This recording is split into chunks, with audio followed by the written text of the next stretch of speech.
Hello, Carrie. Hello, Melissa. We get to talk about books today, which is one of our favorite topics. Carrie, I know in addition to working on Alvieri's high school curriculum, you are also an avid book rescuer. In fact, one of my favorite photos of you is where you're surrounded by your book finds. Yes, I started going to used book sales to find books for my kids over 25 years ago, and then started sharing them with our local community and even taking them to Charlotte Mason Institute conferences so other families could add these treasures to their shelves. In fact, I was sorting books before a conference in that photo.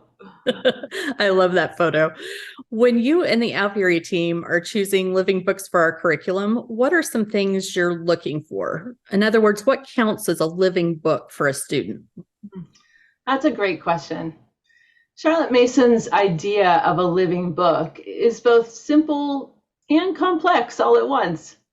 And at the most fundamental level, we're looking for books that are well written with engaging text, quality illustrations, up to date information, inspiring true ideas. And we're looking for books that are written by authors that are passionate experts on their subjects. And we're looking for books that are developmentally appropriate for students and that fit well within the context of the whole curriculum. Hmm. Tell me more about what it means that you're evaluating a book for the curriculum and not just on its own merits. Mhm. Yes, this is where it gets a bit more challenging. When we step back and look at the curriculum as a whole, we want students in any given grade to have a mix of challenging and easier books, a range of perspectives and voices from the time period represented in their books, and a mix of genres as well.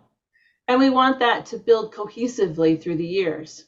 So the best book for a subject isn't necessarily always the most rigorous one when you consider the curriculum as a whole.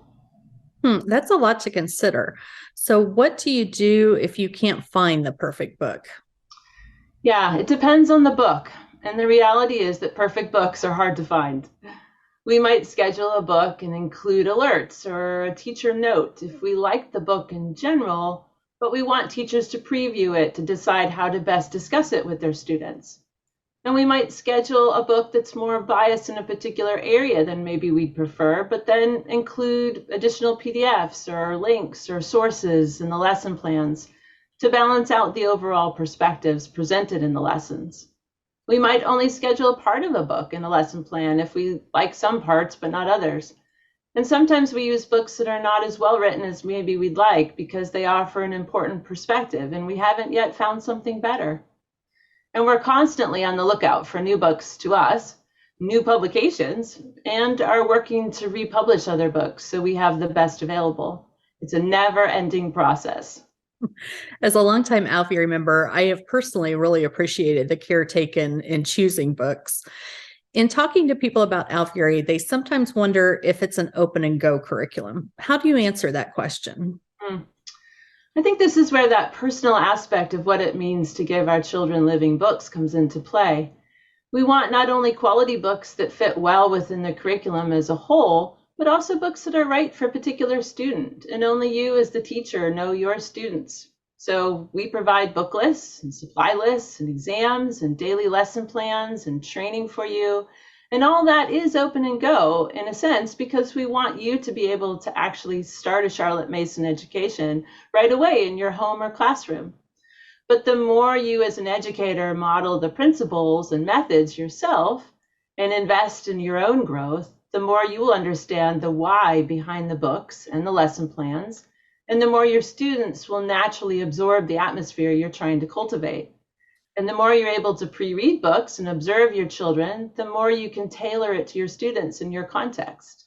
So the answer to the open and go question is yes and no. We know you're busy and we want to free you up to adapt the curriculum for your students rather than having to create it from scratch in the first place. I love that. We have both been homeschool parents long enough to know that our children are all very different from one another. Yes, Charlotte Mason wrote in Philosophy of Education that our business is to give children the great ideas of life, of religion, history, and science, but it's the ideas we must give, clothed upon with facts as they occur, and must leave the child to deal with these as he chooses.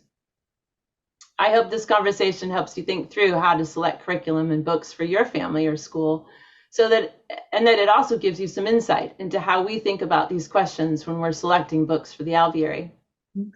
And for those of you who are watching and want to hear more about Alviary's book selections, we invite you to visit our YouTube channel, where you will find book previews for each grade. Thank you for joining us. Thank you.